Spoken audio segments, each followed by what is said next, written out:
This weekend was actually my first weekend of summer school. I managed to see 18 movies in the summer before I went back to school. So this is part 2 of 3 of my rankings. Every other movie here I give positive review, and I'm going to count down my middle 6 movies of summer 2021. So here's my list. Hi, my name is Nathan. My channel is called Nathan's Random Stuff, and I talk about movies on this channel. Down below in the comment section, be sure to share your picks for the middle tier movies of 2021 that you saw in the summer. I'd love to see your list. With that said, let's get started. Coming in at number 12, kicking off our list, is Peter Rabbit 2, The Runaway.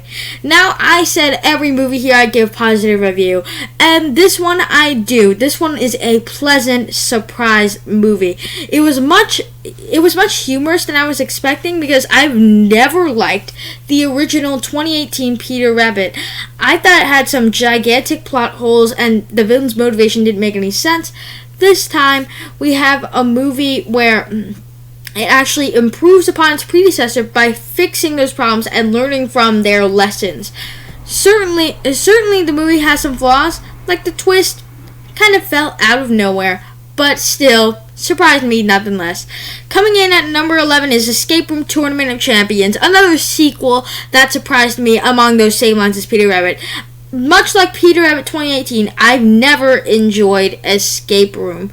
Most of that is because of the twist at the end that didn't make any sense, even though I enjoyed 2/3 of the way through the film. And they fixed that with Escape Room Tournament of Champions by having a more grounded plot line. And what it did that the original didn't do is have more interesting rooms with a more interesting plot and better character dynamics than they were in the first one. So this was yet another pleasant surprise. Kicking off our top 10 is Black Widow, the missing Phase 3 film plopped at the beginning of Phase 4, and I had fun with it.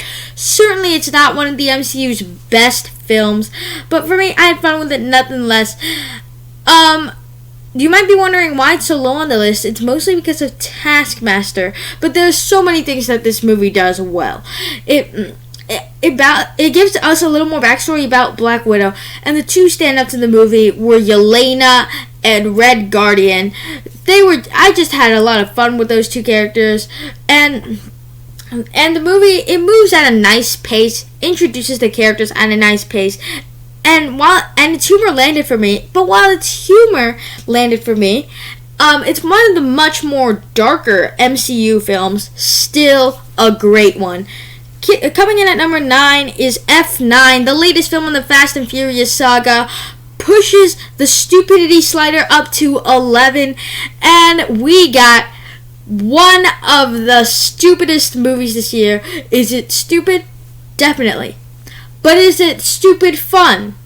Yes, it is. It does a lot of things that make the audience laugh as well as entertain many people at the same time. Mostly because of our characters, the great addition of John Cena in the mix.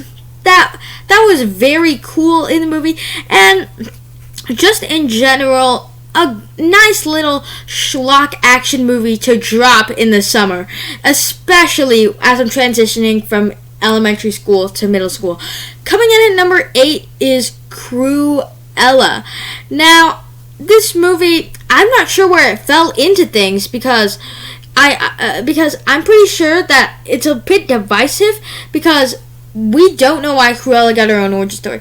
I enjoyed this movie. It had enough for me to enjoy it. Like, just what holds it back is that I cannot root for a puppy killer that will kidnap 99 puppies for the purpose of making a coat. But this movie does a lot of things very well. I think of the Disney remakes, this is the one that has the distinct flair to it. It's not the same old Disney remake musical stuff like that. Not like Aladdin remake, Lion King remake, stuff like that. No, this is actually just trying to entertain you with a backstory that's a little darker than other Disney movies, and that's what it does well. So I like this movie a lot more than a bunch of other people do, mostly because I appreciated what they were trying to do with this film. So, and closing off our list will be Luca. Now, this movie is definitely a Pixar film. The animation looks a little different, so it has a kind of a style to it. And when it comes to the characters, they're all charming, funny, and likable. But it doesn't stand out in the Pixar filmography, mostly because this is the film that didn't distinguish itself in any way as much as Toy Story, Cars, Finding Nemo, Monsters Inc. did. So I can't really put high on my Pixar ranking. But for me, this is an okay, good Pixar movie. They just had some strange issues along the way, but this is still a good movie nonetheless. So there you have it. Those are my middle 6 movies that I saw in the summer. Be sure down below in the comment section to share your picks for the middle 6 movies that you saw in the summer, or if you saw more than me, just middle of the road, divided into 3, just middle of the road ones. Be sure to share that below in the comment section. I would love to see it, and I will see you guys in the next one.